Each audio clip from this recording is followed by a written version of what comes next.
Live, I see it. So usually it's already live. So just be mindful that anything you say in the next few minutes may actually still be live. Okay. I made the mistake of still talking shit. And Yeah, you don't want to do that. didn't realize that it was already Recording. recording. Okay, so it's still setting up the last bit of it. Oh, look at you, Luca! I told you I'm going to use this cup. I know. I went to the mall and I was in the bookstore. I love the bookstore, you know that. And I saw that and I was like, I was looking for other cat cups for you, but that was the only one. I was like, okay, I have to get that. I love it. It made me so happy. I do what I want. That's the thing. I do what I want. Yeah. Yeah, I love it. So let me make sure that it's doing what it's supposed to do right now. Let me check my page real quick.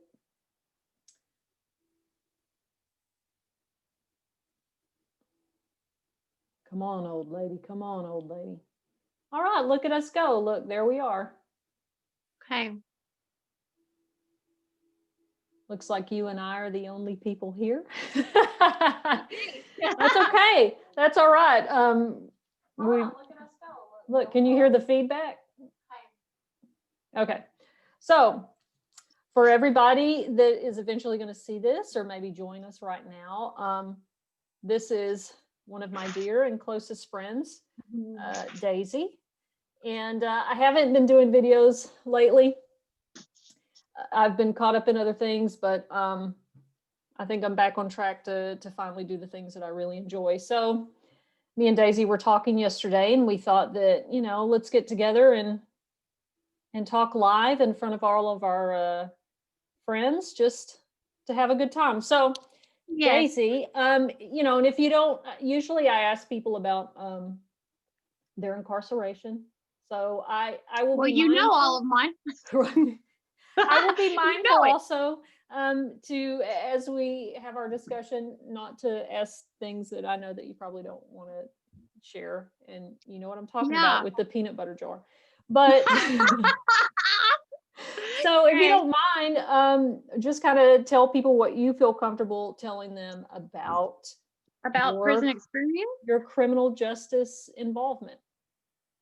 Well, I did 20 years in Texas Department of Criminal place, and although I regret what I did, I don't regret the learning experience. Mm-hmm. When you are incarcerated, you learn hard and fast if you're open to it. Everything will teach you. The people you don't like, the people you like, the people you come close with, your job, having to work when you're sick, you're tired, do other people's jobs, and you have to become self-disciplined. And as most people know, I wasn't that way all my incarceration. But yeah, half of it, I did what I wanted to do. I acted a fool. I went into a very dark place. I chose situations and people that was not for the betterment of myself, but towards the end, I did get on track. So, and I don't regret it. I regret what I did, but I do not regret the experience. Mm-hmm. Do not. So, yes, I remember the before Daisy and the after. Yes, and you can tell people about that from your experience. I'm not ashamed. Well, and I think the reason why you and I connected so intensely was because we were actually very much alike. So I think that my impulse control just kind of kept me from going nearly as far as you did sometimes. Yeah, because you're very kept together where I am not. It takes honey, it's but up here it's yeah, I'm fighting it. I'm sweating. You got it, and we're back in that day. I did not have it. I did not have it. So what was your mindset like? Here you are, you've Your sentence was 30, 35? Yes, 30. So there you are with this aggravated 30, having to deal with the trauma of the stuff that's gone on in your life prior to your offense, and then the trauma of the offense. And so here you come into prison with this 30-year sentence with all of this trauma. So where was your mind then? Like you spent many years kind of acting out and Well, in not, the very first part, I was when I got into jail, like I hit my knees. I had a black older lady that took care of me. She was my roommate, and I'll never forget when those doors rolled, I cried like uncontrollably. And she petted me. She got out the Bible. We prayed. And so that got me started with a relationship with God, but I soon left that. As my MO is, I will knock God off that pedestal and put other Mhm. people, you know. Mhm. But my mindset was I'm never going to get out. I could not see that eventually I'm going to be out one day. I couldn't see that. Right. So, and I wasn't in touch with my family.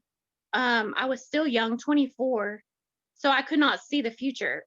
And I didn't understand that what you do in this moment affects tomorrow. What you do today affects tomorrow. Right. You know, I didn't understand that. I didn't understand what I understand now. So what was the moment? I remember when you got your first set off, and that was really hard. That was I know I couldn't get my feet strangely, it was a on. 4-year set off, not a 5, a 4. It was very bizarre. Um, but you had been doing somewhat well around that time, and then you kind of had a little setback, but I really saw you change. And I was worried because I thought she's going to get this huge set off and she's going to go balls to the wall and completely disintegrate. But you actually didn't. You actually No, held it and you pushed through, and there was some very intense there was relationship very, problems. But yes, yes, yes. but Daisy, you held on and And I'll tell you pushed through what that. made me hold on. Um, because I remember being so hurt, but I also knew I wasn't ready. Mm-hmm. I also knew that within my soul that I wasn't ready. And I would read Joel Osteen's I Declare, and I would speak that stuff, positive stuff in my life. Now I've backtracked, okay? So it's not just a perfect walk from there to here. But and I spoke it and I said, okay, whatever I need to learn in these, there's a reason. There's a reason for everything that happens. There's a reason I got a 4-year set off. There was something I needed to learn. There was something that I hadn't mastered. So I accepted it. I surrendered and accepted it, and just knew, okay, when I'm ready, when God knows it's time, I'll be out. Sometimes we have to do that. Fighting and being like, why didn't this happen? And that doesn't work. Mm-hmm. That doesn't work. So I had just surrendered and accepted and knew I was not ready inside. There was something that I had not mastered. Mm-hmm. What do you think it was?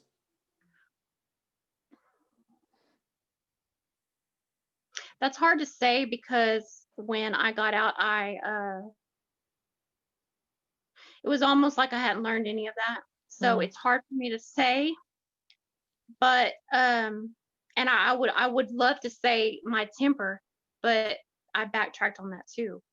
So I can't, I guess, surrender because I'm pretty good at surrendering now.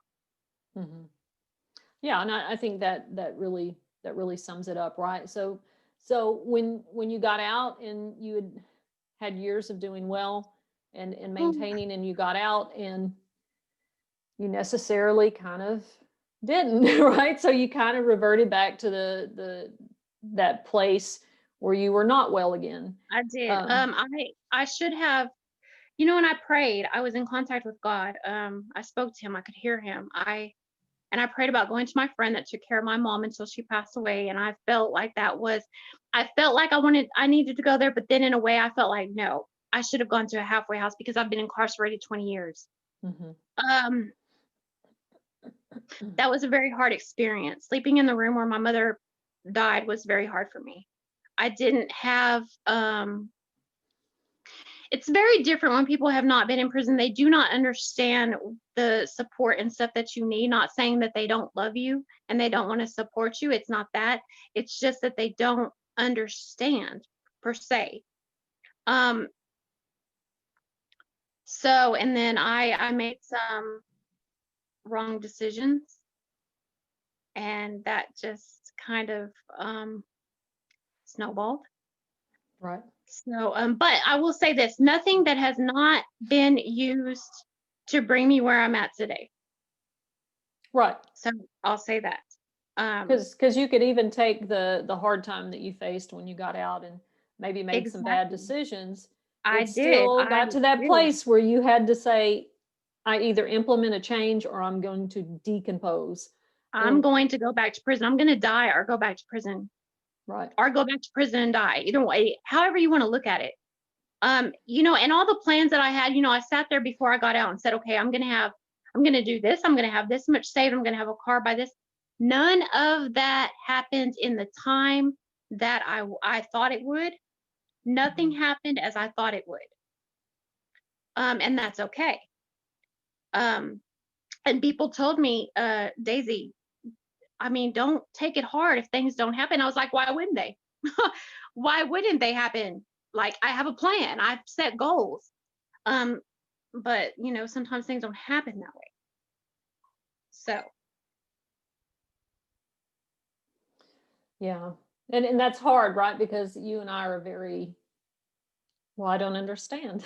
Like, it you is know, if very, there's it is something that I've very made my hard. mind up about, then uh, why wouldn't it? Why And can't there's it? things like when you pray about certain things, when we have dreams, you know, dreams are very, very important. And when you have a dream, even if it's died or been stagnant for a certain amount of time, and you know, it's thrown in front of you, and you're like, oh, I can have what I once dreamed of. I'm so excited. Yes. Um, and you jump on that. And you know, sometimes it happens, sometimes it doesn't. So, and you have to make new dreams and you have to make new goals. But the thing is about falling or making a mistake, you can't stay there. You get back up and you continue on, and it's okay because we're all going to make mistakes and we're all going to fail at some point. It doesn't make you a failure, it just teaches you what not to do and what Yeah. you need to do. So I don't look at it that I'm ashamed that I messed up for 8 months, or I backtracked mentally and emotionally and, you know, backtracked in my aggressive ways. It's okay. I learned. There was some more stuff I had to learn, and I got back up though. That's the most important thing. Not without the help of God, and not with the help of my friends that truly love me and care about me, and other people that, you know, people love us and care about us as much as they can. Maybe not the way we need or the way we want, but the way that they can. Right. Well, you know, but too, I think sometimes in regards to the people in our lives that they do love us and they do care about us. And you're right. People, I've had to think about my childhood and the people in my life that have disappointed me or hurt me. And I have to remember, look, they were doing the best they could with what they had. It's just that Jennifer refuses if it's not where I want it to be. But I think we also can know that we don't have to just accept what it is that No, is their best, right? And I think sometimes, like me you and too. I, like in the past, we've talked about this, like, well, this is the best they can do, so this is what Accept I it because you love accept. them. Because And you love them. right. And the thing is, you don't have to like, you don't have to stay there and accept less than what you feel is the best, even if that is the best that they've got. You know No, what I and it mean? doesn't make them a bad person. It doesn't make them, you know, horrible or whatever. It's just that they're not able to. And that's the way it was with my mother. She Mhm. loved me and cared about me, but she could not give me the love I needed or wanted or deserved. And that's okay. But I'm responsible for loving me. Mhm. I am responsible. Nobody else is responsible for that. Nobody's responsible for my happiness. Nobody is responsible for my emotional, mental stability. I'm responsible for that. And we make the mistake of looking to other people, fix me. You're going to fix me. You're going to make me happy. No, it doesn't work like that. Unfortunately, that does not happen. And so I, uh, I came to the halfway house, which it's a ministry halfway house rooted in God. You will go to church, Bible studies, meeting. But let me say this, and in the beginning, as they know, I was like, I don't want to do this. Are you crazy? Why do I have to go to church? Why do I have to get up at 7 a.m., 8 a.m., read devotionals when I can read it? When I get up, it's discipline. And in doing these things, I've developed a deeper relationship with God, a deeper prayer life. I've seen miracles happen in the 2 months that I've been here that I had not seen in 8 months trying by myself. Right. I have a better sense of peace. I'm not drinking. I'm not taking pills. I'm not trying to kill myself. I'm not putting people on pedestals. God's on that pedestal. Not saying I'm perfect, because I'm not, because I'm a waitress. And let me tell you something, that is, woo, that's a challenge for me. Okay. Very challenged, because you want a banana split when I'm trying to answer the phone and bag an order and wait on 6 people. You don't need that banana split, ma'am. But look, baby, look, it was all those years in the kitchen, right? Oh my gosh. You would take those pictures and you'd have like 3 of them in each hand. Yes. Boom, boom, boom, boom. All the tables wiping. And like, Yes. that was pretty amazing what you were able to do in the kind of similar environment where it was much more intense, much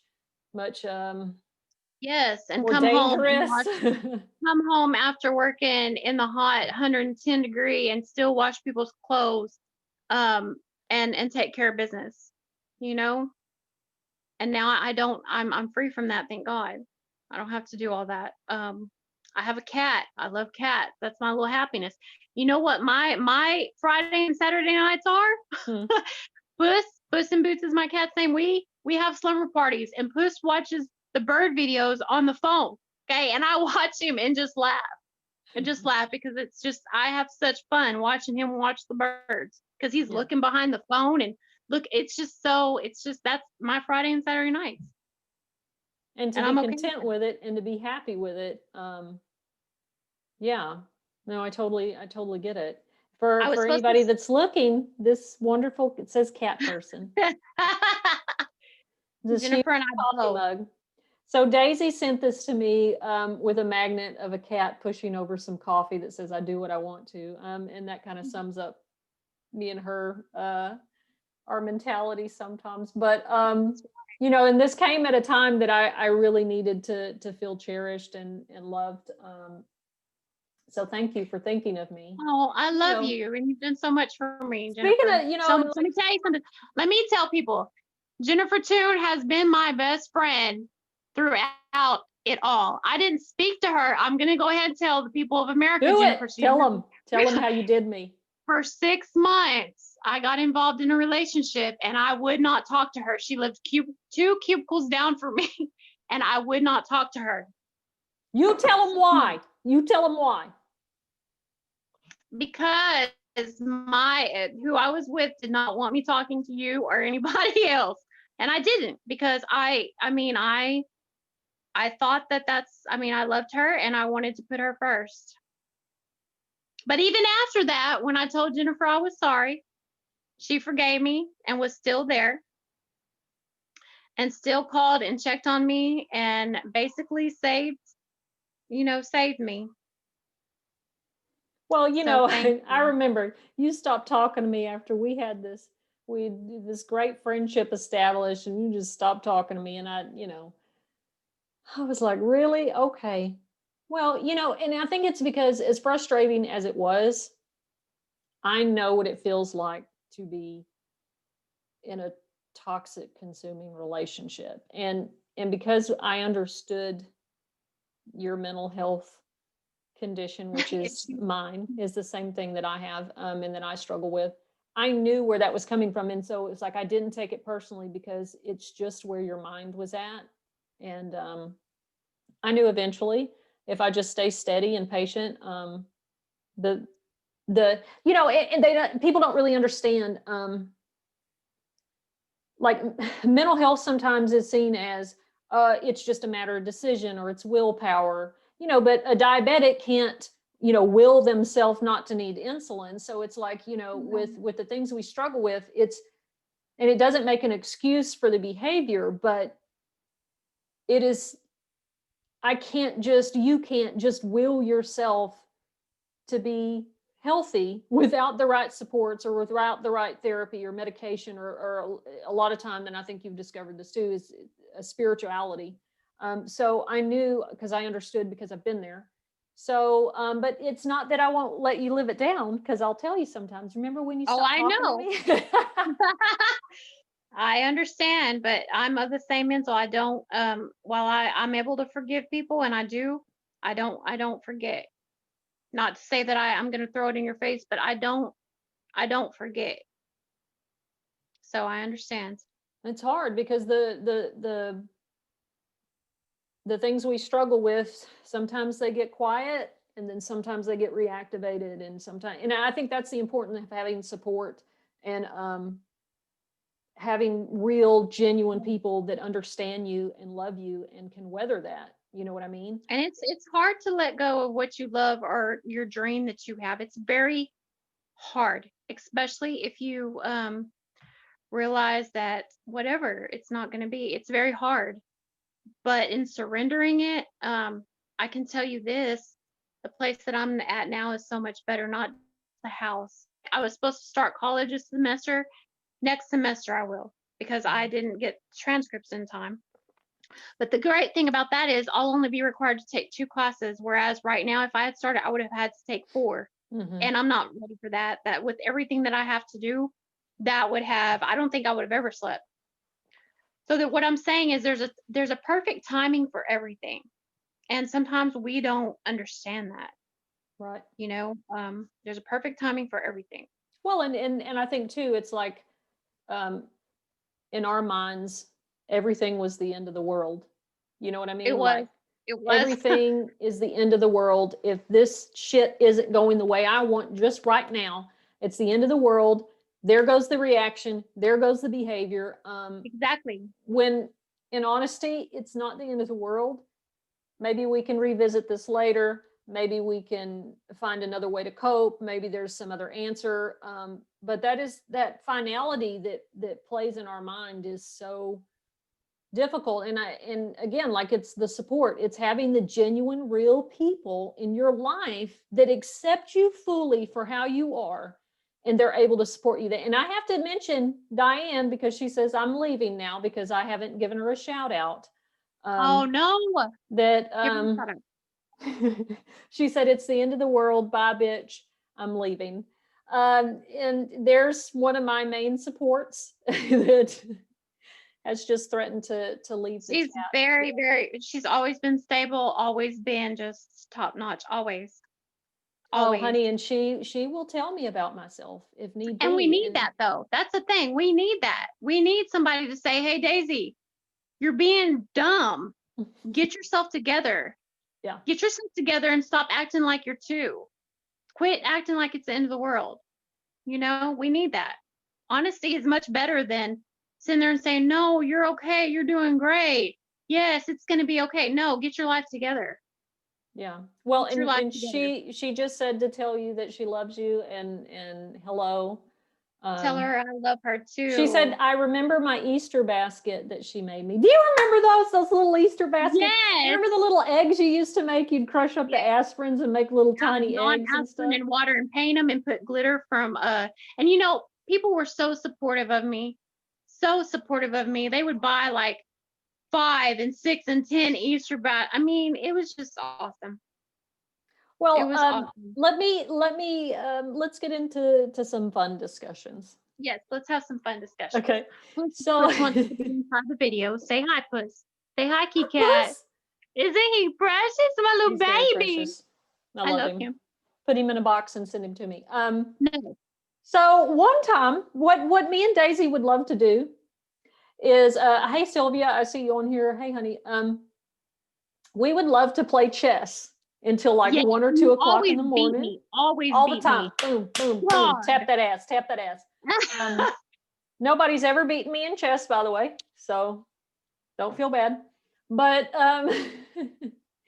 so I'd say, Daisy, look, we'll stay up late. We'll make our coffee. We drank an insane amount of coffee. Insane. Yeah, so like and dark as palpitations. Dark as darkness. Dark. No putting all that fancy shit in it. Just make it black. So we would stay up and we would play chess and talk about, we just had these really great talks. And I said, we'll make some nachos. Okay. We'll make something to eat. Here, you hold this. My box is full. So you hold the beans. I can't shut my box. Just hold this. Because I didn't eat a whole lot of meat anyway. So we were going to have bean and cheese nachos. Well, Friday night comes. Patricia McNeil, I see you, baby. Hey, I can't wait to get you on here. So I'm pointing at my other computer, by the way. She's not sitting Okay, I over was there. like, okay. You're like, she's Patricia McNeil sitting over there in the corner. So I said, Daisy, go get the beans. I got the cheese. I got all the little jalapeno, everything ready. And she just sits there and looks at me. I said, go get the beans. This girl says, they're gone. I said, what do you mean they're gone? She didn't have a hot pot at the time, so it's not like, nowhere in my mind did I think she'd cooked them and ate them. I said, what do you mean they're gone? She said, I ate them. I ate the whole bag. These are dried beans, by the way. I said, you mean to tell me you ate an entire bag of dried refried beans? And she said, yes, she did. I was so mad. Do you remember how mad I got? I was so mad. But I was so hungry and that was all that I had. So I was like, well, I would just eat a little bit. I'd be like, Jennifer won't mind. And then I kept eating it until it was gone. This girl she's got a tapeworm or something. I've never seen anybody eat the way that Patricia Donnelly eats. Constant. She ate my dry refried beans. Oh, Jennifer. Oh boy. We did. We had a lot of fun. We used to sit at the back window and stalk somebody, I won't name her, but we used to stalk H Storm and be like, where is she going? What time is it? Who is she with? Oh God, she's going down to the gym. What's going on? See, I told you, Jennifer, you're being stupid. You're being dumb. Oh boy, we would just spiral. You and I would get together and just continue to spiral into madness. But when you finally started talking to me again and there was a lapse in between and then you became friends with her. Yeah, let's tell the world that too. You became good friends with her. She's a good person. It just was toxic for y'all. You know what I mean? And I had a very volatile situation, but it was those times of being able to go to rec and to walk, and you and I would just walk for 2 hours and just. I know. Remember the time I came to rec and it was the wrong day? Oh God. It was our wrong day. It was cold. I think it was, drizzling. I didn't feel good and I was crying and I was like, Jennifer, and you're like, honey, it's not our day. Oh, and I was boy. like, I'm gonna kill myself. Oh, I remember because I was out there with somebody else and you were like, yes. And I said, well, it's our day. And so I can't leave this person to spend time with you. And you were so angry with me. I was, and I didn't like understand. Shaking, crazy angry. It was horrible. It was absolutely horrible. I understand it now. I didn't understand. But again, and I think this is what drew us together and what makes us really great friends is that I am the exact same way. Like I am the things I struggle with emotionally, you and I have that very much in common. And so I think that's where I was able to understand a lot of the impulsive and intense reaction. And so, but I think that us being able to talk about it and choose to want to at least try to work on it and have each other for support in that, I know that that's been, invaluable to me over the years, and especially now, because you remind me, Jennifer, remember, I know how intensely this feels, but it's totally not worth it. And you are making this way more in your mind than it actually is. And if you can push through that emotion, you'll see that who cares? Because if we don't, this is the thing about you and I, when we love somebody, we will go to the end of the world. We will lose our freedom. We will lose our life. We don't mind. If we love you, that's the extent we will go to. And No one's worth that. Well, and yet it's not healthy. And at the end of No. the day, I think in our mind it's real love, but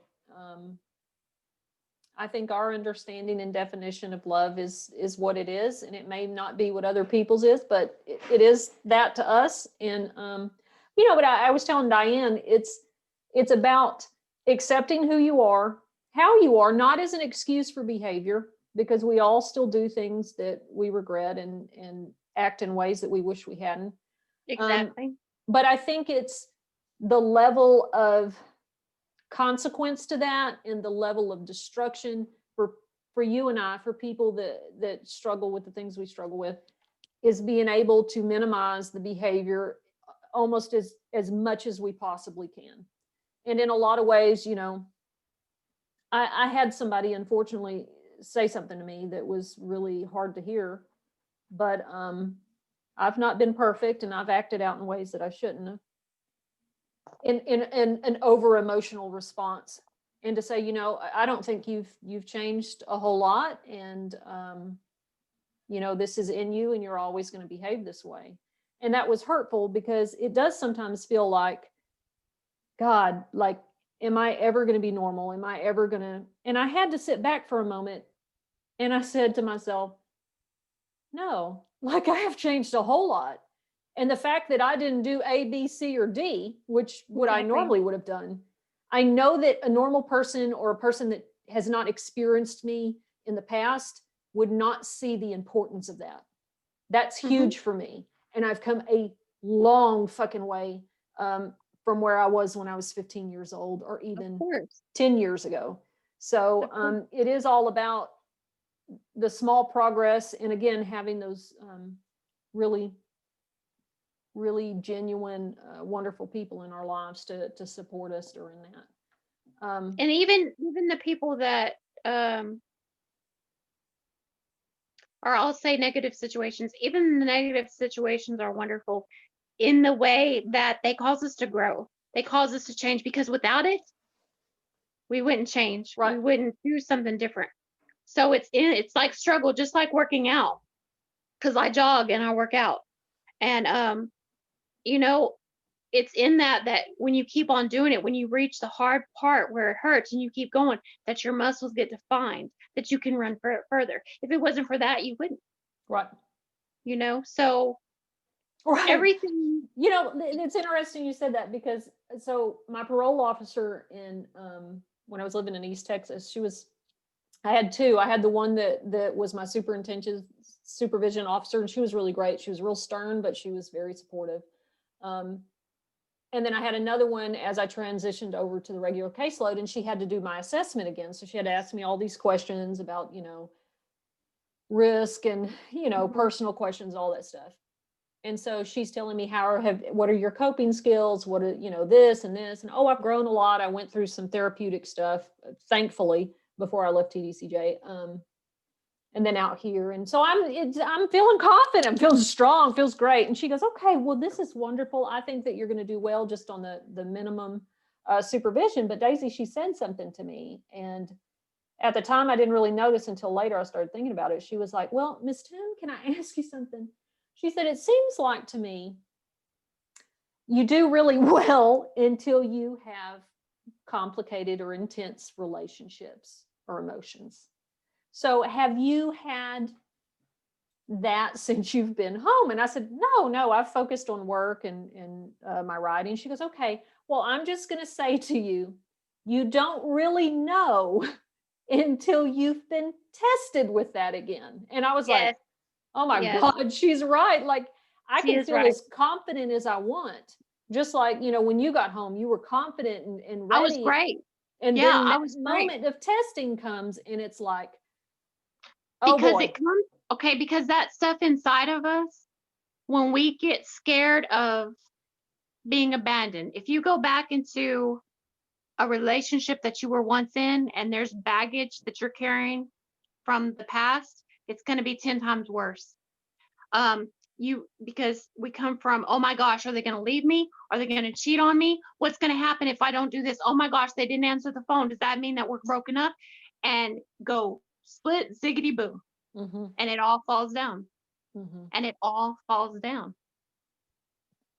But like you said, you learn, I think, all those years in prison and having great friendships and having support, so that when that moment comes and it's like all this is reactivated again, I think it's that Hard.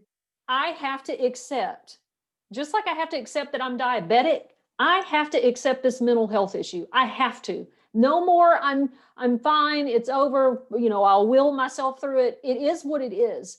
And to not having the shame in that and the stigma that people like to put on you for that, and being able to access the support to manage that and manage the outcomes, right? And to be able to say, here it is again. Here is a potential, once again, moment of crisis. What do I do differently? A lot of times through prison, and I remember telling you this sometimes when we were talking, we were walking, I'd say, if I could just think clearly, I would have made a different decision in my Of offense. course, we all would have. If I could have Of just course. pushed through the emotion of it, because then I would have realized this is not a big deal and who cares. If I could only make that decision again. And I think you and I have discovered upon freedom is that decision presents itself every day in small ways and big ways. It does. But when you become so obsessed or obsessed with whoever you're with or the idea of a relationship, because I found out it's more about the dream than Mhm. it is a certain person. It's that Mhm. dream of being loved, that dream of, okay, whatever. You get lost in that and you can't even think clearly, and you don't even care if you go to prison. You don't even care if you die. And I was at that point. Yeah. I literally almost went off the face of the planet, because I got lost in it. And somebody said, I don't understand. You should never try to take your life over any relationship. And that like broke my heart, because to me, it wasn't just a relationship. Right. That was my future. That was Right. eternal. That was my life, my heart. But I understand what they were saying now. Yeah. You shouldn't. Your life is not worth a relationship, a friendship, anybody. But when you sometimes and I think it has to do a lot with what decisions we make, what choices we make. Right. And Helen just said, that's a wise mind, radical acceptance, distress tolerance, and all that is important. And I recently started seeing a therapist, and I don't mind telling people that, because I knew that I needed to, and there's no shame in that, and there's no stigma in that, because I feel a lot better. I feel a lot healthier. And she said the same thing. She said it's all about stress tolerance, especially people that experience just what you're talking about, this intense emotional reaction to everything, not just relationships, but No. learning to tolerate that feeling in your chest, learning to tolerate it and live with it. And that can be, it feels like you are being consumed with fire. And that can be very difficult. But just like you said, learning to live with that and manage it and cope with it in ways that are not destructive to you and where you're going, because nothing is worth the success that you've accomplished, that I've accomplished, that anyone has accomplished. Right. Anyone has accomplished. And God, I'm grateful that I have the relationship with God, because I didn't have a good father and daughter relationship. So I look at him as my father. I call him my daddy. And so when I have a hurtful day, or my heart's hurting because I haven't heard from so and so, or whatever's going on, work is hard, or I feel like I have to do this and I don't want to do it and it's not fair, I talk to daddy. I tell daddy about everything. My cat was my Christmas present. It's things like that. Having, whether it's a counselor, having that relationship with the Almighty God that knows me, that created me, that's important to me. That is my stability. Right. That is my stability. That is why I'm able to wake up every day and be with people and not cuss them out. That is why I'm able to not go and do something crazy, because guess what? That's not what it's about anymore. That's why I'm able to pray for people and not be mad and not hate them. and move on and believe that, guess what? My future's bright. My future's good. There's good things for my future. Yes, I'm not perfect and I will continue to mess up, but wait, it's better. It's better. I'm willing to work. I'm willing to change, whatever. For me, not for anybody else, but Right. for me. And that's the, too, maybe in the past, whether it was, I need to change, I need to be healthier for my dad, for this girl, or for, for my reputation, or whatever, or, to understand, no, I need this for me. And Exactly. if I felt like other people didn't understand me, or didn't accept me, or didn't want me, or, whatever, that doesn't define who I am. They've got a problem. I don't know what their problem is, but The thing that we mess up about is we think if we only, and I said this earlier, if we only have so and so or such and such, if somebody will love me, then I'll be okay and I'll be complete. And people used to always say you can't love someone until you love yourself. And I really could never wrap my mind around that. But now I do, because when you love yourself, when you choose, okay, I'm not going to do that because that's going to jeopardize my freedom, or I'm not going to go get drunk because then I'm not dealing with stuff right. I'm not dealing with stuff the right way. Then you can love other people the right way. mm-hmm. You can make right decisions concerning them. So you have to love yourself first. You have to learn who you are and care about yourself before you can do it for anybody.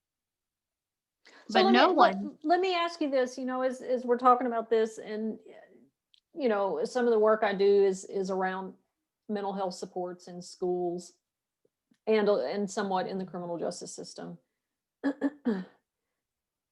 What do you think the prison could have done all those years that we sat there? What you did, 15, 17 years? 20. 20. You did 20 years. I did a total of 19, 10, and 9.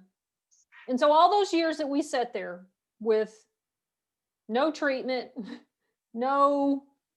we just hanging by a thread, doing what we can, trying to support one another. What do you think the things are that the prison system should implement to help the things that we struggled, that brought us to our offenses, and that continued to plague us while we were in prison and then upon release? So what do you think would have helped us, that they could have provided differently? I think that there needs to be, because I remember the first time I had a major case, it was because this girl and we were getting in an argument. And I remember my thought was, I'm going to kill her. Mm-hmm. I'm going to literally kill her. And I went to the sergeant not knowing, and I told her exactly that please move me, because I'm going to end up killing her. And she said, you are? And I said, yes, ma'am, I just need to be moved. She said, all right, go pack your stuff. Well, instead of moving me to another dorm, I went to PhD, SEG, and that was my first major case. Now, everybody knows I had went through Skyview and all kinds of stuff, and that really did help me. When I was there for a year, that really did help me. So what was it at Skyview that was helpful compared to a regular unit? You went every day for groups except for the weekends. They don't offer that in prison. They are too busy. They might have the groups that you sit 4 or 5 in, but it's on like little topics and it's not in depth. Mm-hmm. You go once a month to talk to somebody for 20 minutes. And unless you're suicidal or homicidal, you're not a risk. Mm-hmm. So maybe having support groups with, having people that have overcame things, your peers, that you can say, hey, I need to talk to Jennifer Toon. Please, can you get her? And you counsel or whatever, something like that. I don't know. Other than that, I don't know. Well, I think you hit it on the head. Like you're saying, I did notice when you went to Skyview and you came back, you were better. And that was shortly after your set off, I believe. And so I feel like that was something that stabilized you, and you were able to take the things that you got there and maintain as far as you could with, it was like a supply. You were able to utilize that as long as you could. So I think the issue is, and I love that you brought up peer support, because actually the statistics for the success of peer support programs is phenomenal. But TDCJ does not utilize that. They don't utilize that. It doesn't cost anything. You could train the like peer educators, but they are specialized in providing whatever whatever that emotional support is. But I think if we had real therapy, I mean, people are in prison for a reason. Now, I know that people are in there for things outside of their control, like, they may be innocent or whatever. But I'm talking about those of us that really committed an offense. There is a reason why, and it's not a good one. It's not a healthy one. There's something disordered that needs to be treated. How else do people get out and continue to function if there's no valid, real, in-depth treatment? When you don't get to the bottom of whatever the problem is, you're going to keep on doing the same thing that you're doing. Right. If you have ran to alcohol your whole life, you go to prison.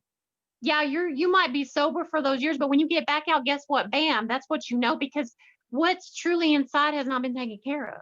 Right. And guess what? That's the same thing with drugs. It's the same thing with somebody's temper. If you don't get to the root of it, it's going to come out, and you're going to either die or lose your freedom, because that's all you know. Right.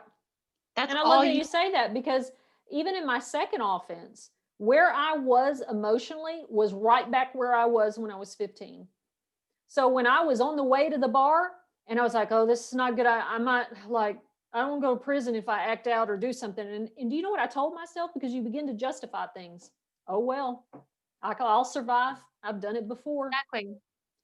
Because what was really wrong was never treated. So when you get out, you go back to the things that you did use to treat it while you were out, like drugs or alcohol or whatever. But that only works for so long until. And guess what? It's not just something that, like, even now, there's days, man, I have a hard day at work and I have to deal with everybody. Being a waitress is real hard. An effective, nice, loving waitress is real nice. It's hard for me to be that way. Yeah. So I have a day, or there's something emotionally that I'm dealing with, and I want to drink. I want to throw back like 25 beers and just get teetotaled and just forget everything. And guess what? I choose not to. I choose not to, because I know. Plus, number one, it's a rule, okay? And I'm being obedient. But number two, I go to God, I pray instead. Number three, if I'm still struggling, I go to somebody here and I say, hey, this is how I'm feeling. So I have that support here, and they all know, they all understand, and I can go and say, hey, I'm having a hard day and this is what I feel. And I go pray, or I go buy a box and I make it, or I do something, So I'm learning how to utilize other things than what I've known all my life, because I drank from 8 until 24 years old. Mm-hmm, mm-hmm. That's what I was taught. And had I not been drunk, maybe I wouldn't have done what I did, but I'm not going to use it as, oh, that's why it happened, because I chose to do that. Right. I'm responsible for my actions, but I don't want to do that. I don't want to be drunk. I don't want to run to that every time I have a problem or I need to relax, because that's not good. That's not, and I'm not judging anybody, to each its own, but that's not what I need to do. Not for me. Well, and I think that you are a perfect example of, what happens is that not only do we not have the support and the therapy that we need while we're in custody, but you get out and you still don't. Like you said, you should have gone to a halfway house. Well, let me tell you something. If you had a case manager and you really had somebody watching what was happening, like, okay, Daisy, I'm looking at this, she's making parole, maybe we need to talk to her about having more support. Or maybe her parole answer needs to be something that has to do with supportive systems once she's out. And it's like, you didn't get any of that. You know what I mean? So they expect you to function. Just, here you go. Well, go to whatever address you want and figure it out. It's so hard to go from being incarcerated for 20 years and being told what to do, how to do it, and when to do it, and I had a monitor for a short time, but guess what? Then the hours changed where I could be gone for 12 hours a day. And I was blessed with that. But then you have so much freedom, it's kind of like, well, what do I do? Mm-hmm. And you haven't done things in so long that guess what? You trip yourself. And I've even had to battle because when I've came here, there's rules. And I'm like, man, I don't want to do that. I've been told what to do, how to do it for 20 years. I don't want to be told anything. But what I heard one time was there is no freedom without rules, just like a football game. If the football player ran with the football clear across into the stands and 2 miles down the road, what would happen? There's rules for a reason. There is no true freedom without rules. And I understand that. Right, because what we think is freedom is actually, I'm actually, the consequence of whatever that is that I think is freedom is actually binds me, it puts me in bondage. So Yes, it's it does. actually not free. It's actually, I become a slave to these things that I think are complete and total freedom. And it's not just like I went to church today and the pastor was like, sometimes your prayers aren't answered because you wouldn't know, God knows you're not going to be able to handle it.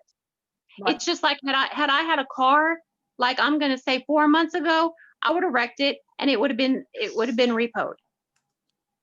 If I didn't have a curfew like 2 months ago, I would have been out there. You know what I'm saying? And what am I going to do? Stay out till 5 or 6 o'clock and not doing what? Just wasting Right. my life. Mm-hmm. So sometimes we're not given what we want because God knows we can't handle it. We will self-destruct. And I know that. Right. Sometimes in my prayer life, and sometimes people have told me, oh, you're crazy. Because I'll say, no, God told me something, and they're like, oh, you're nuts. No, no, no, No, he no. does Sometimes speak. it's a knowing here, or sometimes it's an actual thought. But, at times when I've really thought that I needed something or wanted something, I really feel the Spirit of God say, you don't know what you're asking. Like, Jennifer, you really don't know what you're asking. And if you understood that, you would know why that's a no. Like, you really don't want that. And I So think you that know you're what? right. And that's hard when we are so intense and so focused. It just can be really hard to see through that and to be able to trust God. And I want to tell people, I hadn't talked to Daisy in a while. It'd been, I don't know, 2 or 3 months. She was supposed to do one of these with me, and she Yes, I'm sorry. I'm ghosted me. sorry. But it's okay. I love I'm her, sorry. because no matter what she does, ghost me, cuss me out, tell me terrible things about myself, I love her because I know she'll come back to her mind. Because I understand, I get it. Just watch it, don't do it again. But I was sitting Well, here one night and I was doing some of my work here because I work at home, and something inside of me just said, you need to check on Daisy. And yes, Helen, this is being recorded, by the way. I'll also post it to my YouTube or share that with you if you want it for something else. But anyway, so I was sitting here and something, and it came from here, said, you need to message Daisy. And I was like, I mean, why? Like, I'm sure she's fine. Like, and it just kept nagging me and nagging me and nagging me until I called you, remember? And then you yes. just told me everything. Like, I had no idea things were that bad. And we just were like, you and I was like, if you're ready, I'm ready. We'll do what we need to do. And we put your ass on a bus in the middle of West Texas, and you drove 18 hours on Greyhound Yep. to get where you needed to go. And we found a place for you to be, and look where you are now. And that wasn't Jennifer. That wasn't No, it Jennifer. was God. That was was God. God. Straight up. Let me tell you something. And so the people can know, I'll put it in kind of pretty terms. Something that I dreamed, something that I loved came to an end. And once again, I couldn't surrender that at that time. Mm-hmm. I could not accept it. I wouldn't accept it. It hurt so much because that's what I wanted for so long. And that was the dream that I wanted. And it's what I thought I needed, whatever. And I took like 110 blood pressure pills, very strong. Clonidine, very strong. And when I tell you, you know, when they tell you that your life passes before you, it did that. It was like a movie strip. And I couldn't get up. I couldn't sit up. When I did shower eventually, I had to sit on the shower floor. Um, there was somebody who they had to spoon feed me. I had to be dressed. It was horrible. It was absolutely horrible. And then you called me, and my parole officer had been looking for a halfway house, said she couldn't find one. And God did. God worked through you and answered my prayer, because and that was horrible. That was horrible. And now I'm here. And now I have let me tell you something, there's so many blessings. And it's not just things. I have peace, I have understanding, I can hear the voice of God. I have a daddy that I commune with because my parents are not alive. I have a cat. I have my own room. I have a great job. Great job. Um, I got my learner's permit that I can drive with somebody. I get my license the first. I will be attending college next year with $6,000 for my education. I opened my bank account 2 days ago. I've never had a bank account. Have my own debit card. Um, I can, I just it. I'm working out, and guess what? It's not because I have anybody. Right. The person I have is God. It's not, and I used to think if I just could have so and so, I would be happy. No, and sometimes it's not based on anybody. I have myself. I have God. You know, and it's amazing. It is amazing. Well, I'm really Everything proud of I you. attempted to do in 8 months, God has done in 2 months and more. My closet, Jennifer, I've never had so many clothes. Do you hear me? Never had so many clothes in all my life. Mhm. You know, it's a blessing. It's a blessing to be in this house with the support that I have, and I'm learning and I'm growing, you know? And I want that for other people. And that's the hardest thing, when you want that for somebody else and you can't force it. And now I know how other people felt when they were like, Daisy, I just want you to be happy. I just want you to be okay. Yeah. And you can't make it happen, and you can't force them. You can just pray for them. Yeah. That's it. Well, and I always say this, and I say this probably almost in every video, is that at the end of the day, we have each other, right? Like Yeah. those of us, and this is so important to me. That's why, I just, whoever I notice was in prison and they send me a friend request, I add them so that they can Yes. have access to my Yes. Because we videos were all there at the same time. or the information that I post, because I've noticed that the support and the strength that I have needed to be successful has come from y'all, has come from the girls that I was locked up with. It's come from, you know, everybody that I was incarcerated with. When people out here fail me, which sometimes I do get a little Mhm. extreme, but when people out here fail me, and they do, I turn back to the community that is right here in this space. And it's the people that have really suffered and really been there for me and really know what I'm talking about. And that's where I get my strength from. When I got my 2 jobs when I got out, both of my managers were ex-cons. When I got my apartment, the lady understood because her husband was in prison.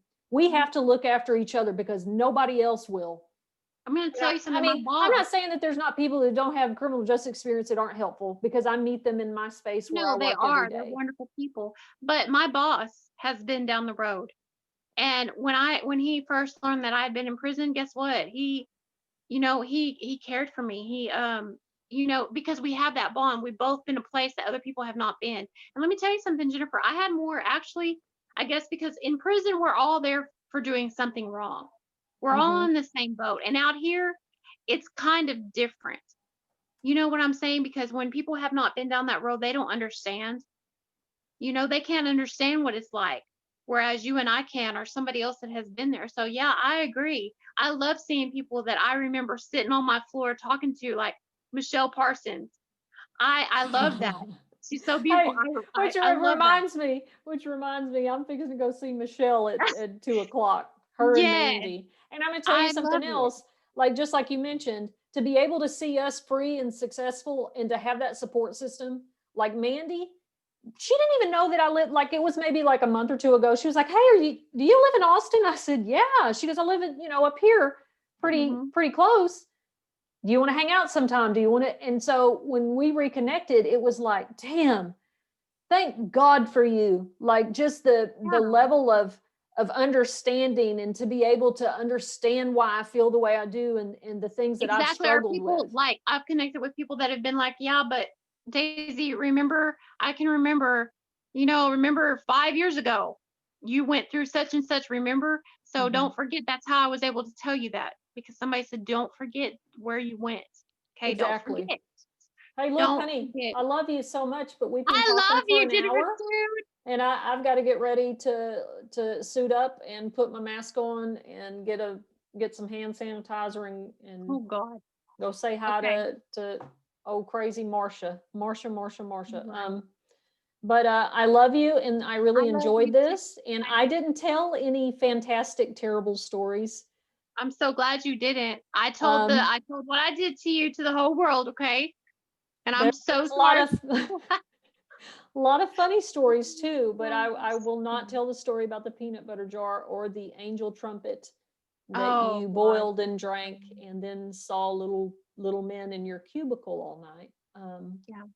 We'll Okay. save Well, that you for just another did. time. It was Oh, pretty. Or when you got stung by all those bees, remember? oh yeah. Yeah, that was horrible. I nearly ran into the brick wall of the gym. there's a I lot of love you, there's a Jennifer. lot of crazy fun stories with me and Daisy. Next time we'll tell some of them. But I Yeah. love y'all, everybody that was here. Um, Yes. Love y'all.